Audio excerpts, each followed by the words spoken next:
దేశంలో చాలా middle class families ఐఐటీలో తమ పిల్లలు చదువుకుంటే పెద్ద కంపెనీస్లో జాబ్ వస్తుంది, మంచి సాలరీ ఉంటుందని భావిస్తారు. ఇదే గట్టిగా నమ్ముతాం. ఐఐటీలో ఇంజనీరింగ్ చదువుకున్న ఎంతో మంది పేద మధ్యతరగతి విద్యార్థులు కోట్లలో జీతాలు సంపాదిస్తున్న ఇన్స్పిరేషనల్ స్టోరీస్ కూడా ఉన్నాయి. కానీ ఇప్పుడు ఆ సిచ్యువేషన్ లేదు. ఎందుకలా? ఫుల్ డీటెయిల్స్ చూద్దాం ఇవాల్టి వ్యూలో. Welcome to the view. నేను రూపా ఇందుకూరి.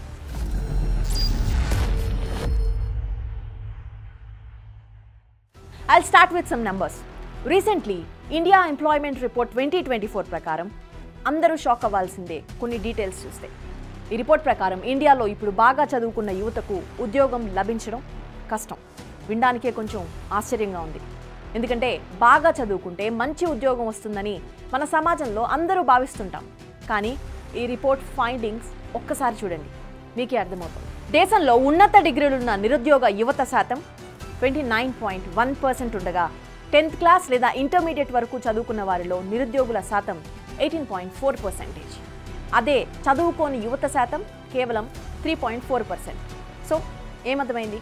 క్లియర్గా చెప్పాలంటే మన దేశంలో చదువుకోని యువత కంటే కాలేజీలకు వెళ్ళి డిగ్రీ పూర్తి చేసిన యువతలో 9 రెట్లు ఎక్కువ నిరుద్యోగులుగా ఉన్నారు. ఈ రిపోర్ట్లో ఇంకొన్ని ఇంట్రెస్టింగ్ డీటెయిల్స్ ఉన్నాయి. దేశంలోని మొత్తం నిరుద్యోగుల్లో 83% యువకులున్నారు. అలాగే 2022లో మొత్తం నిరుద్యోగుల్లో 65.7% చదువుకున్న యువకులుండగా 20 ఏళ్ల క్రితం ఈ పర్సంటేజ్ 54% ఉంది. దేశంలో నిరుద్యోగ సమస్య ఎంతగా పెరిగిపోయిందంటే ఐఐటీస్లో చదువుకున్న వారికి కూడా ఉద్యోగాలు దొరకడం లేదు.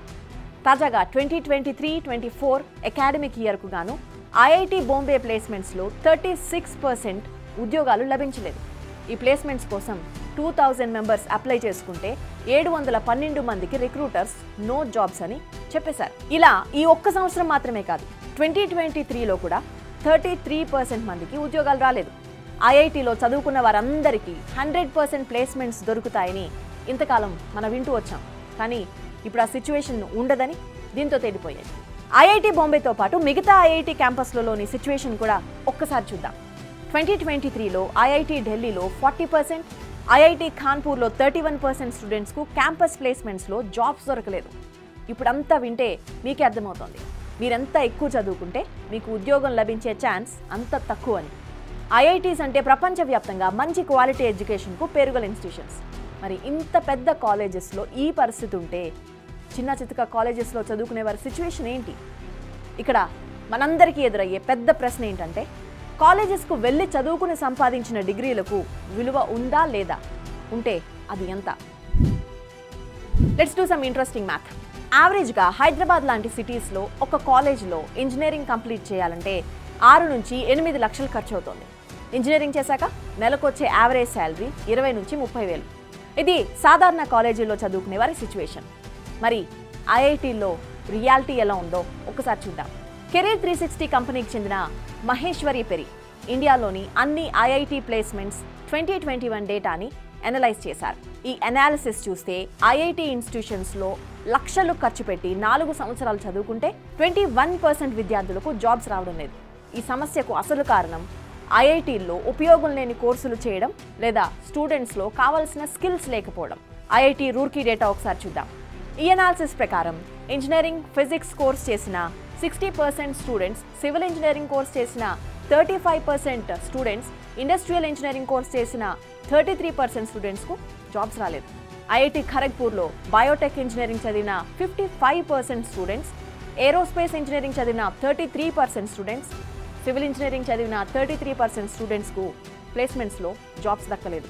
ఇక మన ఐఐటి హైదరాబాద్లో మెట్రలాజికల్ ఇంజనీరింగ్ చదివిన 77% స్టూడెంట్స్, సివిల్ ఇంజనీరింగ్ చదివిన 57% స్టూడెంట్స్, కెమికల్ ఇంజనీరింగ్ చదివిన 41% స్టూడెంట్స్ నిరుద్యోగులుగా మిగిలిపోయారు. అదే ప్రెస్టీజియస్ ఐఐటి కాన్పూర్లో మెటీరియల్ సైన్స్ ఇంజనీరింగ్ కోర్స్ చేసిన 48% స్టూడెంట్స్, బయో ఇంజనీరింగ్ కోర్స్ చేసిన 44% స్టూడెంట్స్కు జాబ్స్ రాలేదు. ఇక ఐఐటి మెడ్రాస్ సిచ్యువేషన్ చూస్తే మెట్రలాజికల్ ఇంజనీరింగ్ చదివిన 41% స్టూడెంట్స్, ఇంజనీరింగ్ ఫిజిక్స్ చేసిన 46% స్టూడెంట్స్, ఓషన్ ఇంజనీరింగ్ చదివిన 37% స్టూడెంట్స్కు ప్లేస్మెంట్స్లో జాబ్స్ దక్కలేదు.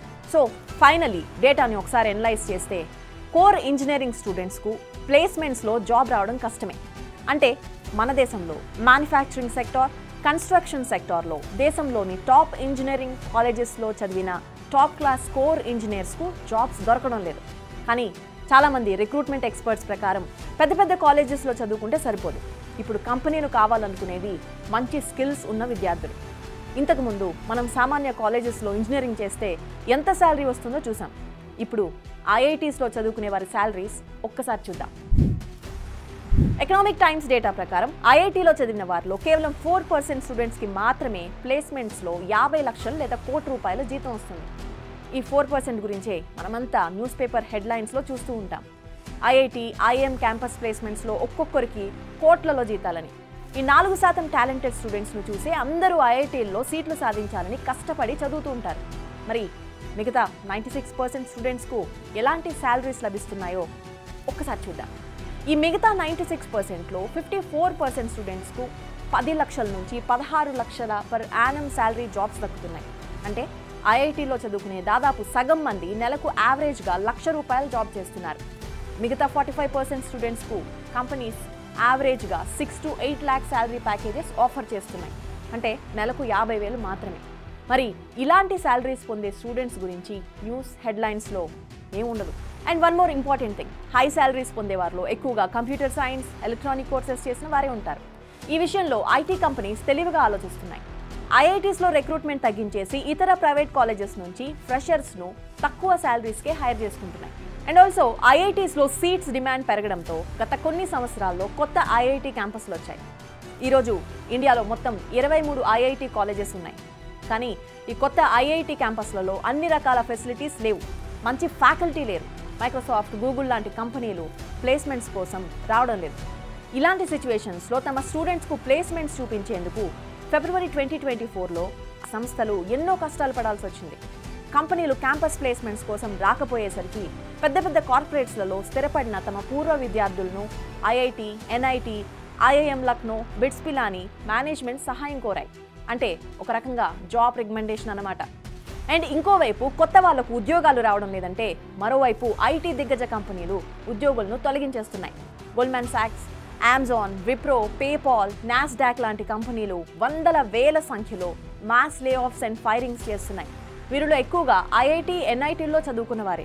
దేశంలోని అన్ని ఐఐటీస్లో కలిపి దాదాపు 17,000 సీట్లున్నాయి. ఈ 17,000 సీట్లు సాధించడానికి దాదాపు 10 లక్షల మంది ఎంట్రన్స్ ఎగ్జామ్స్లో పోటీ పడతారు. ఇన్ఫ్యాక్ట్ 10th క్లాస్, ఇంటర్మీడియట్ నుంచే ఐఐటి కోచింగ్ మొదలు పెట్టేస్తారు. ఆ తర్వాత నారాయణ, చైతన్య కోచింగ్ సెంటర్లలో ఇంకా ట్రైనింగ్ తీసుకుని ఆ తర్వాత ఐఐటీలో సీటు సాధించి 4 ఏళ్ళు అక్కడ కష్టపడి చదువుతారు. యావరేజ్గా ఐఐటీస్లో చదివే ఒక్కో student IIT fees, living expenses, coaching అన్నీ కలుపుకుని 10 నుంచి 15 లక్షలు ఖర్చు పెట్టాలి. మరి ఇంత కష్టపడి చదివి అన్ని లక్షలు ఖర్చు పెట్టాక సరైన ఉద్యోగం లభించకపోతే దిస్ ఈజ్ అన్ఫేర్, అన్యాయం అనిపిస్తుంది కదా. అండ్ దేశంలో బ్రైటెస్ట్ స్టూడెంట్స్ చదువుకునే ఐఐటీస్లో ఇంత వర్స్ సిచ్యువేషన్ ఉంటే ఇండియాలో మిగతా 4,000+ ఇంజనీరింగ్ కాలేజెస్ ఉన్నాయి. మరి వీటి సంగతి ఏంటి? పాపులర్ ఎకానమిస్ట్, నీతి ఆయోగ్ మాజీ వైస్ చైర్మన్ రాజీవ్ కుమార్ ప్రకారం దేశంలోని దాదాపు 50% ఇంజనీర్స్ నిరుద్యోగులుగా ఉన్నారు. దీనికి ప్రధాన కారణం ఐఐఎం, ఐఐటీల్లో చాలా కోర్సులు అవుట్డేటెడ్గా ఉన్నాయి. వీటిని ఎప్పుడో 10 ఏళ్లకు ఒకసారి అప్డేట్ చేస్తున్నారు. కానీ బయట ప్రపంచం అలా లేదు. రోజు రోజుకి టెక్నాలజీ అడ్వాన్స్ అవుతూ ఉంది. అందుకే ఐఐటీస్లో కూడా ఎవ్రీ ఇయర్ వీలైతే ఎవ్రీ టర్మ్ రివైజ్ చేయాలి అంటున్నారు. పైగా artificial intelligence, machine learning, robotics, deep learning లాంటి జాబ్ ఓరియంటెడ్ కోర్సులు ప్రవేశపెట్టాలి. ఇండియాకు స్వాతంత్రం వచ్చినప్పటి నుంచి నిరుద్యోగ సమస్య ఉంది. జనాభా పెరుగుదలతో పాటు ఈ సమస్య కూడా పెరుగుతూనే వస్తోంది. దేశంలోని ఏ రాజకీయ పార్టీ ప్రభుత్వం వచ్చినా ఈ ఇష్యూని సీరియస్గా తీసుకోలేదు. ఎకానమీ ఎక్స్పర్ట్స్ ప్రకారం నిరుద్యోగ సమస్యకు ఒక్కటే శాశ్వత పరిష్కారం, అదే రీసెర్చ్ అండ్ డెవలప్మెంట్ ద్వారా ఇన్నోవేషన్స్ చేయడం, అమెరికా లాగా. కానీ మన దేశంలో రీసెర్చ్ అండ్ డెవలప్మెంట్ కోసం ప్రభుత్వాలు ఖర్చు పెట్టవు. R&D బడ్జెట్ కోసం జీడీపీలోని కేవలం 0.8% మాత్రమే మన ప్రభుత్వం ఖర్చు పెడుతోంది. వరల్డ్ వైడ్గా చూసుకుంటే మిగతా దేశాల కంటే ఇది చాలా లోయెస్ట్ అని చెప్పాలి. ఫర్ ఎగ్జాంపుల్ సౌత్ కొరియాను చూడండి. ఆ దేశ ప్రభుత్వం R&D కోసం 4.5% ఆఫ్ జీడీపీ ఖర్చు పెడుతోంది. అందుకే అంత చిన్న దేశం అద్భుతమైన టెక్నాలజీ, ఇన్నోవేషన్స్ చేసి టెక్నాలజీలో వరల్డ్ లీడర్గా ఎదిగింది. అందుకే మన దేశంలో కూడా ఇంజనీరింగ్ కాలేజీల్లో ఆఫర్ చేసే కోర్సెస్ రీఇవాల్యుయేట్ చేయాల్సిన అవసరం ఉంది. సివిల్, మెకానికల్ లాంటి కోర్ ఇంజనీరింగ్ కోర్సెస్లో కూడా ఆటోమేషన్, ఏఐని ఇంటిగ్రేట్ చేయాలి. దీనివల్ల స్టూడెంట్స్ స్కిల్స్ పెరుగుతాయి, క్వాలిటీ ఆఫ్ ఎడ్యుకేషన్ పెరుగుతోంది. ఈ విషయాన్ని మన ప్రభుత్వాలు సీరియస్గా తీసుకోవాలి. ఉద్యోగాలు కల్పించేందుకు కొత్త మార్గాలు అన్వేషించాలి. యువత కూడా ఉపాధి విషయంలో ప్రభుత్వాన్ని ప్రశ్నించాలి.